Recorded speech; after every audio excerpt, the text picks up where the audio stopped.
Cześć! Do tej pory pokazywaliśmy Wam psy ras dużych i olbrzymich, które miały ściśle użytkowe zastosowanie.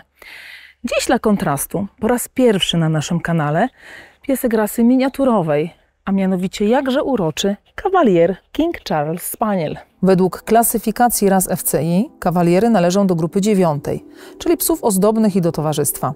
Mówiąc wprost, są to typowe pieski kanapowe, których zadania bardzo łatwo można skrócić do jednego punktu. Mają przynosić radość swoim opiekunom. Patrząc na tą wesołą mordkę, wielkie oczy i długie uszy, trudno im się oprzeć. Ale czy wygląd oddaje równie urocze usposobienie? Jeśli jesteście ciekawi, jakie w rzeczywistości są kawaliery i skąd wzięła się ta rasa, to oglądajcie dalej, bo dzisiaj trochę Wam o tym opowiem. Pomoże mi w tym prawdziwa pasjonatka tych pięknych psiaków, czyli pani Katarzyna Sosińska, którą dzisiaj odwiedzamy w jej hodowli Cursum Perficio. Moja hodowla Cursum Perficio powstała w 2004 roku, czyli niespełna 20 lat. Specjalizuje się głównie w kawalierach łaciatych, biało-rubinowych, Blenheim. Udało nam się uzyskać tytuł młodzieżowego zwycięzcy świata w ubiegłym roku w Brazylii, pies z naszym przydomkiem. Mamy również kilka interczempionów, multiczempionów, choć to nieoficjalny tytuł, oraz czempionów Polski, młodzieżowych i dorosłych. No to zaczynamy!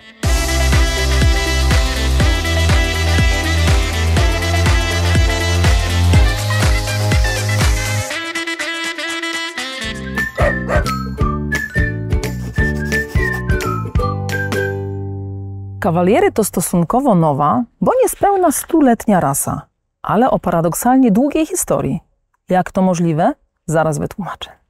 Wizerunek tego typu psów występuje w dziełach historycznych już od dawna, a jedną z pierwszych rycin małego, łaciatego pieska u boku damy znajdziemy m.in. w niemieckim manuskrypcie Codex Manesse, datowanym na XIV wiek. Oczywiście przedstawionego tam czworonoga absolutnie nie możemy nazwać jeszcze kawalierem, bo rasy psów w dzisiejszym tego słowa znaczeniu jeszcze wtedy w ogóle nie istniały. Jednak nie da się ukryć, że przypomina on nieco miniaturowego spaniela. Dokładniejsze opisy niewielkiego kudłatego pieska zabawki w rude łaty znajdziemy m.in. w słynnym XVI-wiecznym dziele Konrada Gessnera Historie Animalium. Dlatego korzeni dzisiejszych małych spanieli upatruje się już nawet w średniowieczu. W XVI wieku tego typu pieski do towarzystwa stały się tak szalenie popularne, że za szlachetnie urodzonymi damami biegały ich całe statka. Wtedy też zaczęto nadawać im pewne określenia, takie jak chien de dame, chien de mouchon, albo znane nam do dzisiaj nazwy takie jak maltańczyk, lwi piesek albo bichon. Jednak towarzystwem podobnych pupili cieszyły się nie tylko damy, bo równie często miniaturowe pieski znajdowały miejsce u boku szlachetnie urodzonych mężów. Jednym z ich wielbicieli był na przykład Henryk III Walezy, który w 1586 roku był właścicielem stada co najmniej 300 sztuk. Kawalier świetnie dogaduje się z innymi zwierzętami. Bardzo lubi inne psy. Nie ma skłonności do dominacji, więc nie ma problemów z relacjami. Natomiast musimy dbać o jego bezpieczeństwo, aby jakiś większy osobnik nie zrobił mu krzywdy podczas zabawy. Jako ciekawostkę dodam, że mamy w rodzinie kota, którego moje psy uwielbiają i się świetnie dogadują.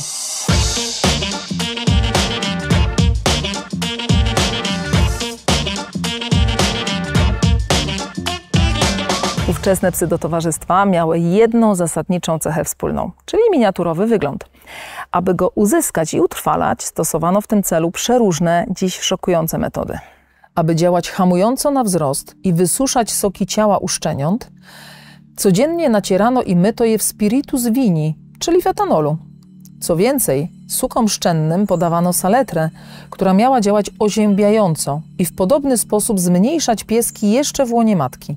Na szczęście takie środki dawno odeszły już w niepamięć, a miniaturowe spaniele przetrwały te praktyki, aby na dobre podbić dwory francuskie i brytyjskie. I dzięki temu dziś możemy cieszyć się tymi pięknościami.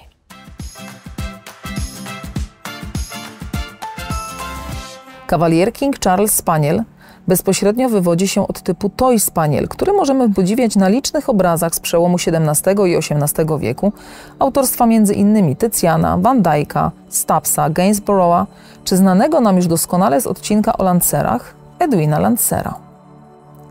Małe pieski o płaskich głowach, wysoko osadzonych uszach, dużych oczach i dłuższych pyszczkach wprost oczarowują na nich swoją urodą, inspirując artystów do dziś. A miano toy odnosi się bezpośrednio do ich funkcji piesków zabawek. Ale to nie wszystko, bo poza miłym towarzystwem dla swoich opiekunów, te miniaturowe spaniele miały również na dworze kilka innych, nietypowych zadań. Nadworny lekarz królowej Elżbiety I podaje dosyć dokładny opis jednego z nich. Im są mniejsze, tym lepiej się nadają do leżenia na piersiach pani w sypialni lub do noszenia na rękach podczas wyjazdów. Nie ma z nich pożytku, poza tym, że położone na żołądku lub poruszane we wszystkie strony na piersiach chorego z powodu różnicy temperatur dobrze robią na trawienie. Z tego powodu małe spaniele bywały nazywane spaniel gentle czy comforter, a ich towarzystwo doradzano damom jako swego rodzaju kurację uzupełniającą podczas dolegliwości układu trawiennego. No ale kto nie wolałby chorować z takim słodziakiem na brzuchu? Poza tym, że to bardzo towarzyskie psy, to uwielbiają swoją rodzinę i nie jest to pies jednego pana. Kochają wszystkich domowników. Źle reagują, kiedy ktoś im zginie z pola widzenia. No i jest to pies, który nie odstępuje właściciela na krok. Idzie z nim do łazienki, do kuchni, do łóżka, po prostu absolutnie wszędzie i wtedy jest szczęśliwy i czuje się najlepiej. Jeszcze innym zadaniem naszych małych bohaterów na dworze było przyciąganie pcheł. Tak dobrze słyszeliście. Odciągając insekty od swoich panów, pieski nie tylko miały oszczędzać im nieprzyjemnych ukąszeń, ale też przenoszonej przez pchły dżumy. W czasach Tudorów toy spaniele były jednymi z najpopularniejszych pupilków na europejskich dworach. A do grona ich miłośników należeli m.in. wcześniej wspomniana Elżbieta I czy Henryk VIII. Jeden z takich piesków zapisał się na kartach historii tym, że towarzyszył w drodze na szafot królowej Marii Stuart. Kiedy po egzekucji jej ubrania zaczęły intensywnie się poruszać, obserwatorzy zdarzenia odkryli, że w fałdach sukni do ostatniej chwili ukrywała łaciatego czworonoga. To właśnie za rządów dynastii Stuartów na cześć królów Karola I i II psom w tym typie nadano iście królewski tytuł King Charles Spaniel. Co więcej, razem z tym szlachetnym przydomkiem szły określone prawa, bo król Karol II tak uwielbiał swoje pieski, że wydał w ich sprawie specjalny dekret. Zgodnie z nim czworonogi rasy King Charles Spaniel, w odróżnieniu od innych zwierząt, miały być akceptowane w każdym miejscu publicznym, włączając w to budynki parlamentu i kościoła. A musicie wiedzieć, że choć wcześniej psy mogły przebywać w murach kościołów bez prawie żadnych ograniczeń, to od końca XVII wieku zakazano im tej swobody. Specjalni wyganiacze mieli zapobiegać wałęsaniu się psów podczas nabożeństw, używając do tego celu m.in. specjalnych szczypiec. Ten dekret obowiązuje w Anglii do dziś, czyniąc z rasy prawdziwą arystokrację wśród psów. Ale ówczesne spaniele nie zawsze wyglądały tak, jak te ślicznotki dzisiaj. Z biegiem czasu, wraz z nową modą, wygląd rasy radykalnie się zmienił. Mocno spłaszczony pysk, ekstremalnie krótka kufa, zaokrąglona czaszka i uwypuklone oczy były prawdopodobnie skutkiem krzyżówki z mopsami, które wraz z Wilhelmem III Orańskim dotarły do Anglii z Holandii. Ale to tylko jedna z teorii. Niektórzy uważają, że zmiany w kształcie czaszki są naturalną konsekwencją miniaturyzacji ras, z którą hodowcy niektórych ras małych mierzą się do dziś. Na skutek ówczesnej mody taki spłaszczony typ zaczął szybko dominować wśród spanieli, a pieski znane nam z obrazów niemal wyginęły. Na szczęście nie wszystkim się to podobało. Po I wojnie światowej Amerykanin Roswell Eldridge wyruszył do Anglii na poszukiwanie dawnego spaniela miniaturowego. Tam od hodowców dowiedział się, że w niektórych miotach King Charles Spanieli wciąż zdarzają się psy o dłuższej kufie, jednak niezgodne z ówczesnym wzorcem są eliminowane. Kawalier to mały, słodki piesek. Jest to rasa głowy. Powinien mieć duże, ciemne oczy, dobrze wypełnioną kufę pod oczami. Kufa nie może być zbyt długa. Odpowiedniej długości szyję, prosty grzbiet, dobre kątowanie, nie może być przekątowany, dobrze osadzony ogon. Nie może to być pies krótkonożny, ale też nie może być psem zbyt długim. Powinien mieć jedwabistą szatę, która jest łatwa w pielęgnacji. I oczywiście powinien być idealnie umaszczony, czyli naszym ideałem jest biało-perłowe tło z bursztynowymi łatami. Mówię tu o umaszczeniu Blenheim, które akurat ja hoduję. Kawalier to taki pies środka. Ważny jest balans.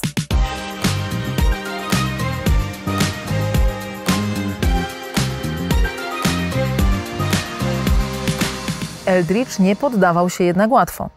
Po licznych, burzliwych rozmowach z brytyjskim Kennel Clubem Amerykanin ustanowił nagrodę w wysokości 25 funtów, która przez 5 kolejnych lat podczas słynnej wystawy Crafts była przyznawana najlepszej suce i najlepszemu psu spanieli miniaturowych w starym typie.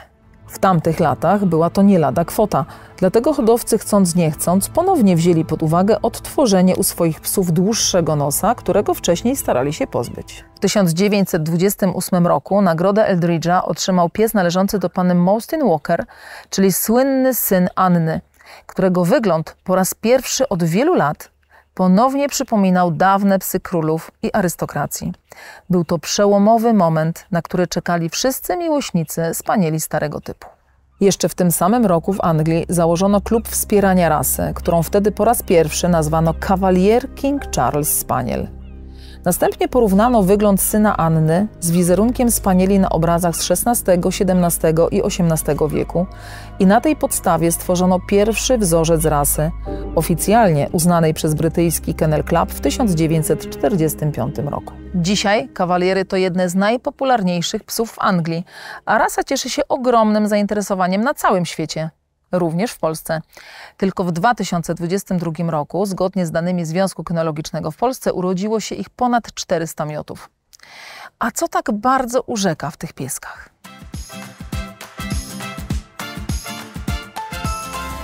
Jak widzicie, kawaliery to nie tylko wyjątkowa uroda, ale też chodząca łagodność i czułość. Ich jedwabiście mięciutka sierść sprawia, że pieska nie chce się wypuszczać z ramion, a uroczy pyszczek i szlachetne, duże oczy wyglądają niczym żywcem zdjęte z któregoś ze wspaniałych portretów angielskiej arystokracji.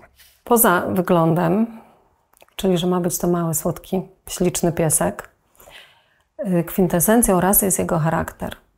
I myślę, że tego najbardziej poszukujemy, my wszyscy w kawalierze, że ma być to otwarty pies, uśmiechnięty, wesoły, z fajną energią, nastawiony na właściciela. Myślę, że to go najbardziej definiuje. Bardzo ważną rzeczą jest, aby socjalizacja wczesnoszczenięca była odpowiednia. Wtedy nie wychowamy lękowego szczeniaka. U kawalierów dopuszcza się 4 różne umaszczenia. Czarny podpalany, Black and Tan, dawniej nazywany King Charles, czyli głęboko czarna maść podstawowa z rudo-brązowymi znaczeniami na kufie, nad oczami, po wewnętrznej stronie uszu, na łapach, piersi i pod ogonem. Tricolor, kiedyś Prince Charles, śnieżno-biała maść podstawowa o równomiernie i symetrycznie rozłożonych czarnych łatach oraz brązowo-rudych znaczeniach na policzkach, nad oczami, po wewnętrznej stronie uszu i pod ogonem. Rudo-biały Blenheim, śnieżno-biała maść podstawowa o równomiernie rozłożonych rudych łatach, szerokim białym znaczeniu na głowie z pożądaną, choć niewymaganą, okrągłą plamką na czole. Ruby, czyli maść jednolicie kasztanowa. Kawalier to niemalże kompan idealny. Inteligentny, aktywny, chętnie się uczy, lubi zabawę i wręcz uwielbia przebywać ze swoim opiekunem. Świetnie nadaje się też do treningu psich sztuczek. Przedstawiciele tej rasy nie mają w sobie cienia agresji wobec ludzi lub innych zwierząt. Niezwykle przyjazne, delikatne i mało hałaśliwe doskonale sprawdzą się jako psy nawet dla niedoświadczonych opiekunów, a także osób starszych lub słabszych fizycznie.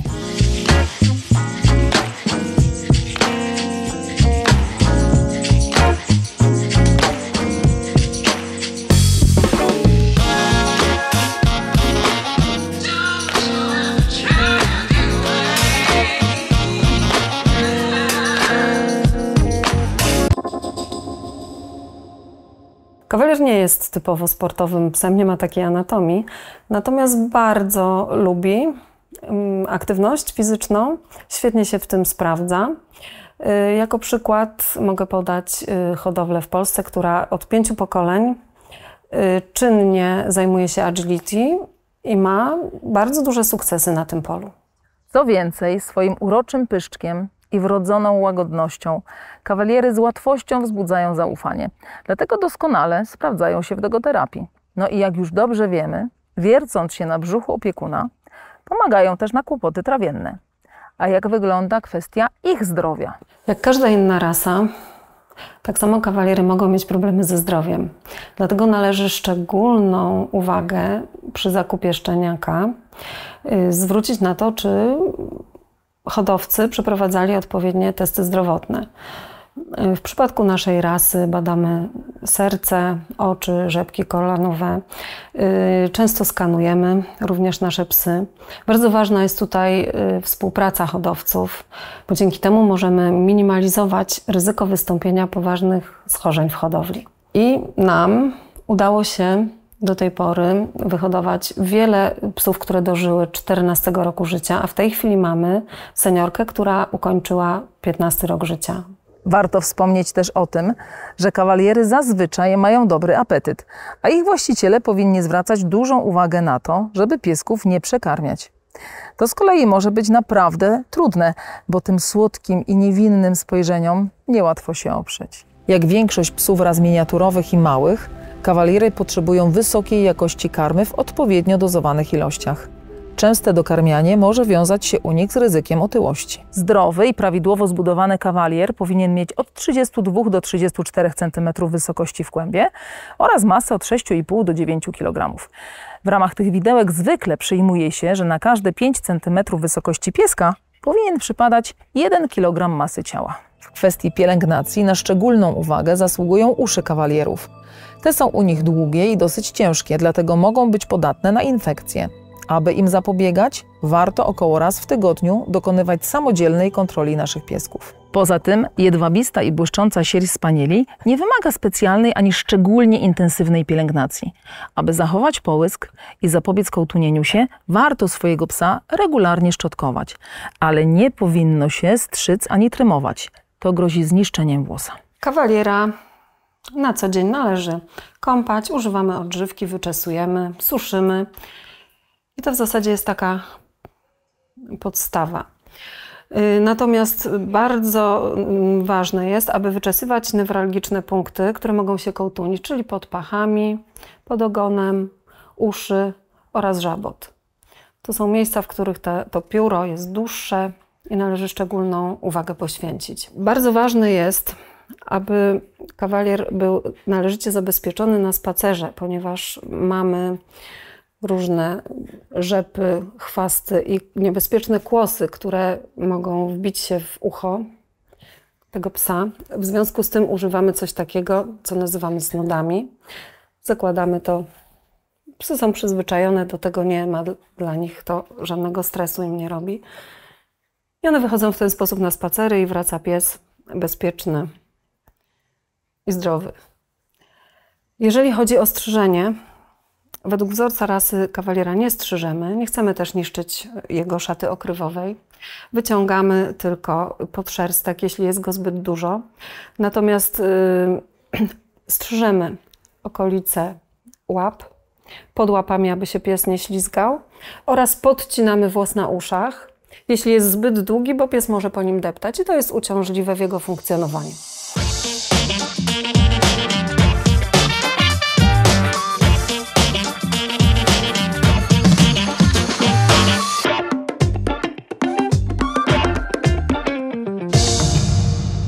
Odpowiednio zadbane kawaliery odwdzięczą się nam niesamowitym urokiem i pogodnym towarzystwem, nie tylko podczas zabaw i przytulasów, ale także wszystkich trudów życia codziennego.